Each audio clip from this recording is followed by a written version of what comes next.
All right. All right. So Freddie Wolf, welcome to 69 Faces of Rock. How are you today?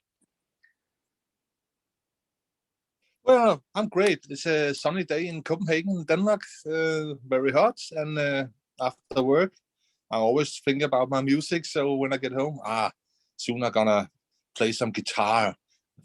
Before that, it was drum, but now it's guitar. So I'm doing very good. We'll get to all of it. Let me ask you, what were the beginnings of Evil?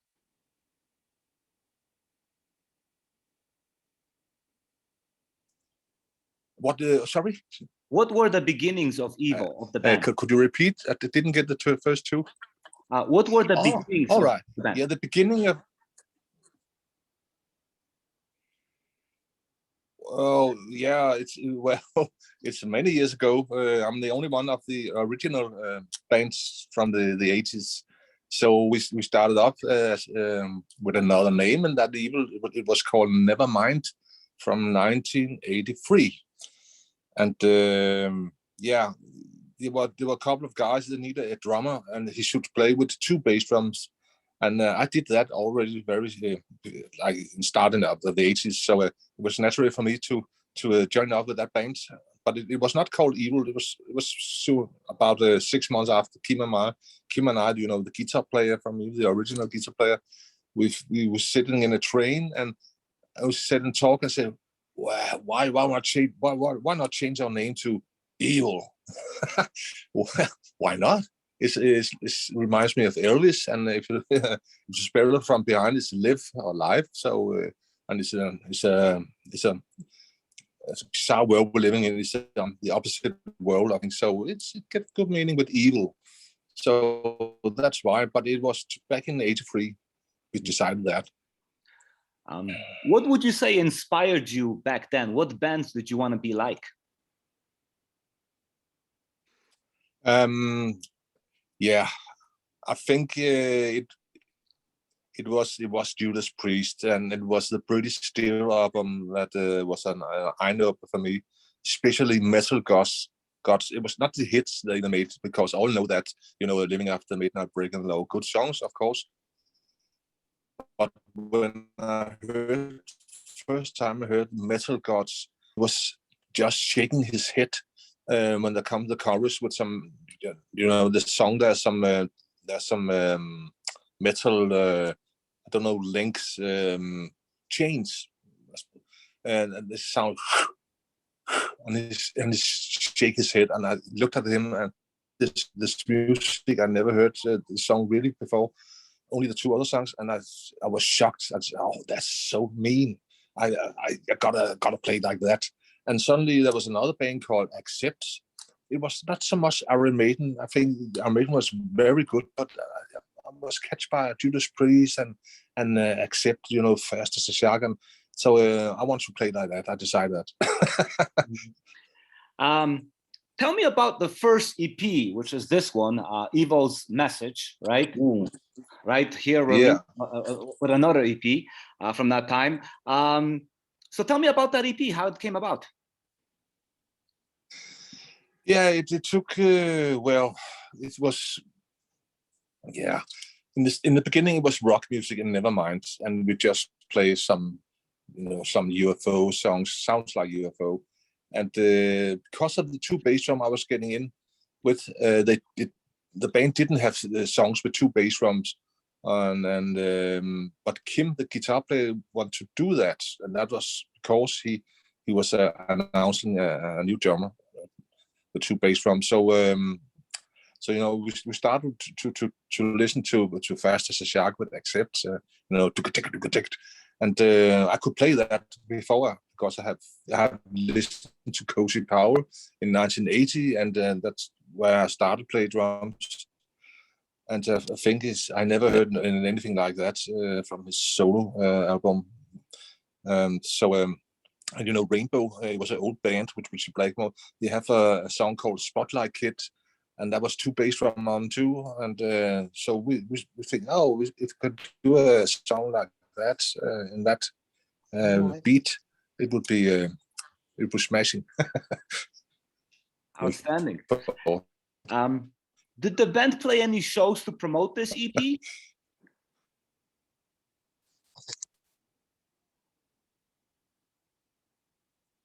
Sorry, it was cut off. Try again, please. Did the band play any shows to promote? That's Henrik. Oh boy, we are not having a connection, but we're gonna soldier on. Did the band play any shows to promote the EP?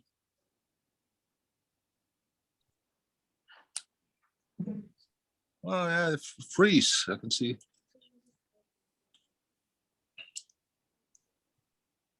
Can you hear me? Ah, Okay. yeah. You're on, Henrik. We just started the interview a little before because it was Henrik, the old you? we were talking about. Yeah, but I have no picture. My video doesn't work. All right. Well, we'll have you audio as much as we can. But just shout.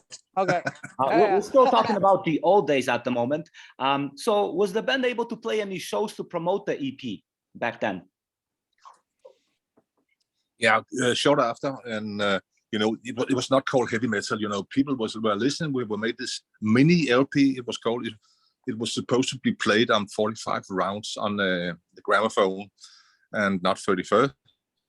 So the record was out in September 1984, and you know, there was a lot going on in Copenhagen with metal bands, but it was there was Maltese Falcon, Artillery, Wasted, or you know, and this sounded like heavy metal. But Evil couldn't figure out because they didn't think it was real heavy metal, and I think it was most because of the vocalist. He was a little punk minded, and so we didn't get so much attention. And we played 3 or 4 gigs, and the band stopped. And it was first, I think it was in 1992, after we were gone from each other, and people started to listen to it, and we could see it on the internet. But it was new at this time, and the record was you had to pay a lot of money for it. So I was very surprised because they're playing another band, and I'm suddenly people say, "Oh, it's heavy metal." I said, "What?" We try to sound like Accept and Rainbow and all this kind of music, but it was people then don't recognize us at heavy metal. Just about 8 years after, so it was very fun, I think, today.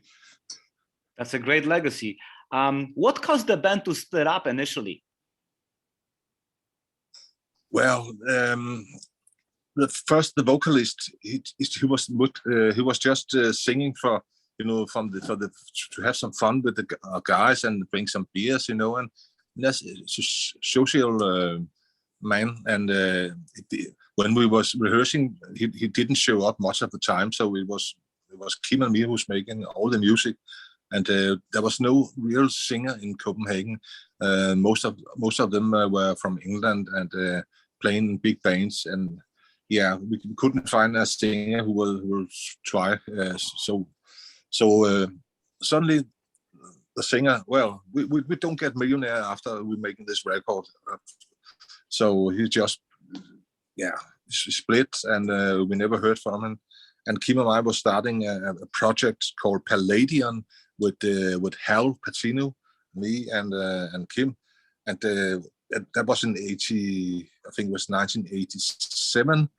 And we were in studio and make some songs, but nothing really happened. It was too late because in that period there was more pop metal, like Bon Jovi and this kind of thing was more soft, and so the time was moving on, and we didn't move in the same direction. So I think that's the reason. But in 2007, Evo returns. What led to this reunion? Oh yes. It was Kim again. Kim Xmas, very important person. He was calling me, and I thought he was dead because he was living a very hard life.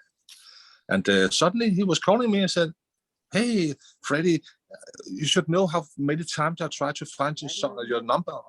And I couldn't find it, but now at least I found you. So I have a job for you in Keep It True in Germany. Would you play heavy metal?" And I said, Well, I actually know because of our drums in different Danish bands, and so. But he was insisting, and well, let's meet and have a talk. And there was the old singer in 2007, the original bass player, me and Kim. But yeah, suddenly we started rehearsing for the gig. But again, the vocalist, the singer didn't came the second time we were rehearsing, so we had to find another singer so we could play that gig in Germany, Keep It True, in 2008. So that's where it all started again. 8 years later, in 2015, Shoot the Messenger appears, right? And this time you are like the only member playing just about everything on that album. So tell me how this is about. That were Henrik. Yeah, it was, I mean, when we started second time in 2007 and up to 2012, again, there was people have no ideas for new songs. And I have a lot of ideas, but I played drums, but I couldn't play two instruments at the same time. So it was, and I mean, Kim was getting very ill again, and the bass players didn't think it sounds like Evil, and yeah, there was a lot of problem, but they didn't come with any ideas. So I think, well, I have a lot of ideas, and it's maybe not heavy metal all, but it's I mean, it's my idea. So I was the only one, so I decided to just record all the things, and then I have an old friend of mine called Søren, from Artillery, Nico Adams, and he was okay singing on it. It was, I mean, it was a studio project, but again, I play all the instruments, and there I was finding out, well, I'm missing play guitar again, because before I played drums in 1980, I played guitar for 3 years. So, and now it was heavy metal. I could change my drums fill to the guitar and with tones. Excellent. So but anyway, I gave it a shot, and I recorded, and I met Michael from the Waltz company or Target, and he said, "Well, I like it, so let's give it a shot." I did that, and nothing again. I mean, I was the only one, but Mulin, Henrik, who's here on the interview, he was with me from that point off and until now, and said, "Well, great. We just have to find some people, and come on, we just rehearse our two and have some fun, and it's gonna work." So thanks to Henrik for that. So because after that, 2015, we get a whole band who's now the Real Evil. It's a band from the first time, really a good band, I think. How did your fans react to the new music from Evil after so many years? How I found what, you said? How did your fans react to new music from Evil after so many years? Well, I understand now. Many who was knowing Evil from the '84 record they had great expectation, maybe a little greater than we could play, but they think this record now, Book of Evil, they think, oh, it's not real evil, but it's heavy metal, or is it? I think it's the same situations like in 1984 with the songs. The only difference now is a lot more bands playing that kind of music. So I think they had the song have a style. I don't know what it is, but we call it heavy metal. I hope it's right. That's right. Were you able to do any live concerts back then?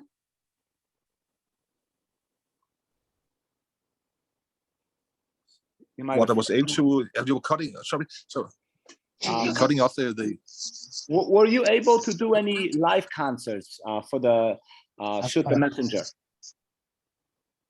No, because I was the only one. I play all the instruments on it, and now it was the meaning we have to play some gigs, but I only found. I mean, we have a guitar player to play live gig, and we have Henrik, who's on an interview now on drums, and we have a bass player, and but again the singer didn't show up. It was Nico, And yeah, we were rehearsing, but we couldn't. I mean, there was nothing. Nothing happened really. Again. So well, I think no, I can't do anything about it. But now I've shown I'm still alive, and he was not gonna die.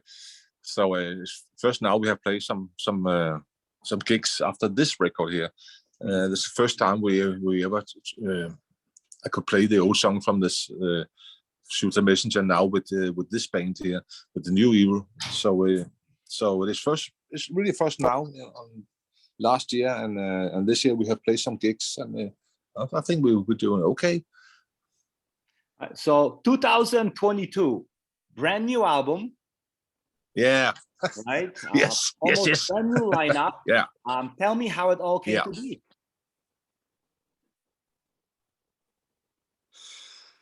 Yeah. Again, Henrik and I were having this Evil, and we were the only two members from 2015, and suddenly a guy I know from a band called Saturnus, Thomas, his name, the vocalist, he said, "Have you heard Stene?" So who is Martin Stene? I never heard about him. But he was, I get his number, he was living in Norway, and he heard the Messenger record and said, "Oh well, I can make some good. We can work some things out." And so he was moving to Denmark because he has a daughter here, and we started hanging out together, Henrik, me, and Martin Stene. And we were rehearsing to the late morning, and we drink a lot of beer. We had a hell of a fun. And suddenly we have it took some time, but we have some songs, we're just like the old days, no fancy computers. We stood and rehearse and drink beers and, let's try that. Let's try, let's try that. I have this idea. And suddenly, we have 4 songs. And say, well, this is not that bad. Let's make some more, but we need a guitar player who is interested to play solo. I'm most a rhythm man, and we need a bass player because Martin Stene was playing the bass and singing at the same time, and he was have some more freedom to do his singing. So we found Doc, his doctor, and Jacob. And they were fit for fight, and they have been with us since 2017, I think, 2 years after Shoot the Messenger. So we have played some, I think 10 gigs or something, and we have very good together, and we have a nice rehearsing room. The bass player have built for us, so it couldn't be better now. I think it's never been better. Great. Actually, I think. What response is this new album getting? How are people reacting to this new record?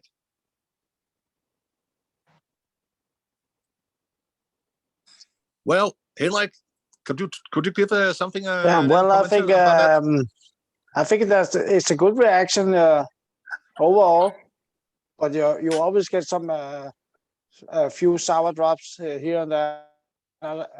You cannot please everyone, so I think it's a great response. Excellent. So the response is good. Are there any plans for a tour? Not at the time, but we will work on some dates for sure. Mm-hmm. Is there any chance Evo can make it to America? Yes, if there's promoters ready to join in the party and invite us. So yeah, I think so. Freddie, I have this question for you because you had been here for the longest time. When you reformed the band, do you think you were able to maintain the spirit of Evo? Definitely, because the most important for playing music and in Evil, of course, it was to have fun. I mean, it sounds like it's the guys that don't seriously, but I mean, seriously, have the same fun that we had in 1984. And that's so the fun is making the music. So I think yes. Finally, what is something that you are proud of when it comes to this band?